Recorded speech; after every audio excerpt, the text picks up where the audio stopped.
മാഡത്തെ അഭിനന്ദിച്ചുകൊണ്ട് cricket ഇതിഹാസം സച്ചിൻ തെണ്ടുൽക്കർ എക്സിൽ post ചെയ്തിരുന്നു. അപ്പോഴുണ്ടായ ഒരു അനുഭവം, സന്തോഷമൊക്കെ? അത് കണ്ടപ്പോൾ ഞാൻ ഞെട്ടിപ്പോയി.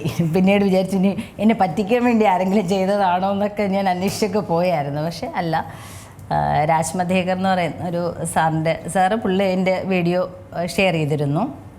അപ്പോൾ ആ വീഡിയോയാണ് സാറ് ഷെയർ ചെയ്തിട്ട് കറേജിയസ് ഗ്രേസ്ഫുൾ എന്നൊക്കെ പറഞ്ഞിട്ട് എൻ്റെ പേര് മെൻഷൻ ചെയ്ത് തന്നെയാണ് സാർ അത് ചെയ്തിരുന്നത്.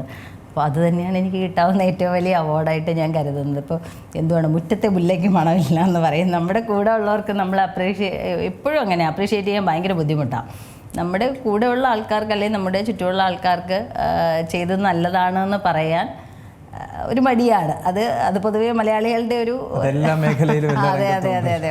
അപ്പോൾ അതിനേക്കാൾ മീൻസ് ആ ഒരു ബുദ്ധിമുട്ട് ഇവർക്ക് ഉള്ളത് കൊണ്ട് നമുക്ക് പിന്നെ അങ്ങനെ ഒരു ആരെങ്കിലും പറഞ്ഞിട്ട് നമുക്കൊരു അങ്ങനെ ഒരു ഒരിക്കലും തോന്നിയിട്ടില്ല. പക്ഷേ അതിനെല്ലാം മുകളിൽ ഒരാളിങ്ങനെ പറയുമ്പോൾ, അപ്പോൾ അദ്ദേഹത്തിന് ഇപ്പോൾ ഞാൻ കേരളത്തിൽ ഇങ്ങറ്റത്ത് തിരുവനന്തപുരത്ത് നെടുമങ്ങാട് എന്ന് പറയുന്നൊരു സ്ഥലത്ത് ഏതോ ഒരു മൂലയിലുള്ള ഒരാളാണ്. അപ്പോൾ എൻ്റെ ഒരു വീഡിയോ ഷെയർ ചെയ്യണമെന്നോ എന്നെ അപ്രീഷിയേറ്റ് ചെയ്യണമെന്നോ ഒന്നുള്ള ഒരിതുമില്ല. പക്ഷേ അദ്ദേഹത്തെ പോലെ ഒരാൾ അങ്ങനെ ചെയ്തു എന്ന് പറയുമ്പോൾ അത് തന്നെയാണ് എനിക്ക് കിട്ടാവുന്ന ഏറ്റവും വലിയ ഒരു അവാർഡായിട്ട് ഞാൻ കണ്ടിട്ടുള്ളത്.